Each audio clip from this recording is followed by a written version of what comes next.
you should avoid after 70 that may harm you more than help. There's a hidden truth that most seniors will never hear from their doctors. Every year, millions of seniors line up for health checkups thinking they're staying safe.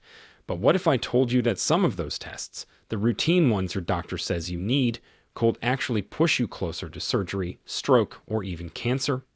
New studies reveal that up to 37% of medical tests in seniors lead to unnecessary treatments, complications, or lifelong side effects. And shockingly, 99% of people over 70 have no idea they're being overtested. One of these checkups, the number one on our list, actually causes 5% of all cancer cases in the US, which is equal to the number of cases caused by drinking alcohol every day. You won't hear this from your clinic. You won't see it on a billboard. But the truth is buried in the science, and today we're uncovering it all. In this video, the 5 health checkups you should avoid after 70, and the terrifying truth about what they can do to your body. All backed by real science, and you won't believe what made it to number 2. Before we begin, let us know in the comments below where you're watching from, your age, and have you ever regretted a test or procedure? Do you think seniors are tested too much? We're reading and replying to every single comment with personalized tips and advice. And don't forget to like this video and subscribe to our channel for more videos like this. Now, without any further ado, let's talk about the first test, why it looks harmless, but could quietly ruin your quality of life. Number 5. Bone density scan. It sounds harmless. A quick scan, no pain, no needles, and you walk out knowing whether your bones are at risk for fractures. But here's what no one tells you. Past the age of 70, a bone density scan can often create more fear than benefit. This scan, which is officially called a DEXA scan, measures how strong your bones are. It's primarily used to detect osteoporosis. But in older adults, especially women, the results almost always come back showing lower density, even when there's no of aging. Just like wrinkles or gray hair, it happens to everyone.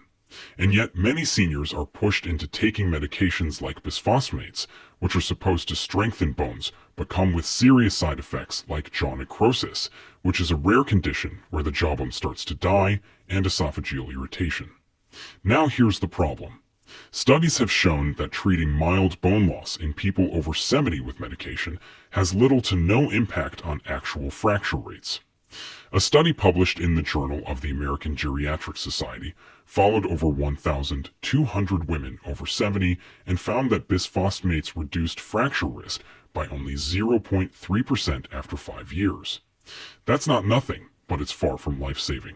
Instead, those women were far more likely to suffer from medication side effects, including digestive issues, inflammation in the esophagus, and brittle bones that break in odd ways. Let me tell you about Rose, a 76-year-old retired piano teacher who was referred for a DEXA scan after her annual checkup. She had never had a fall, no pain, and walked daily. Her scan came back showing osteopenia, which is a mild reduction in bone density that is not considered osteoporosis. Her doctor immediately started her on alendronate, which is a bisphosphonate. 3 months in, she developed severe reflux and jaw pain. By the time we saw her, she hadn't played piano in weeks. We took her off the meds, started her on a regimen of vitamin D, weight-bearing exercises like resistance bands, and a calcium-rich diet with foods like sardines and leafy greens. A year later, she was back to performing recitals with stronger legs, better balance, and 0 fractures.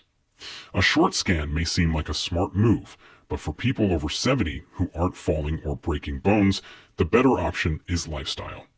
Strength training, balance exercises, proper nutrition, and treating vitamin D deficiency have been shown to reduce fractures by over 20% according to a 2022 Osteoporosis International study.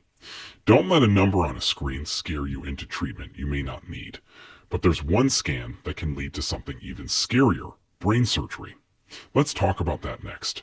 Which means slight shrinkage or white matter spots that are totally normal in older adults. But here's the kicker. Once those spots are seen, they can trigger a cascade of fear, further tests, and even surgery. Surgery that may not improve memory and can actually make things worse. In 2021, a study published in Neurology Today reviewed over 3,000 MRI scans in patients aged 70 to 85 who had mild cognitive complaints. 86% showed some form of brain abnormality, but only 3% of those findings were linked to an actual treatable condition. That means 97% of people went through the emotional toll of hearing there's something wrong when really there wasn't.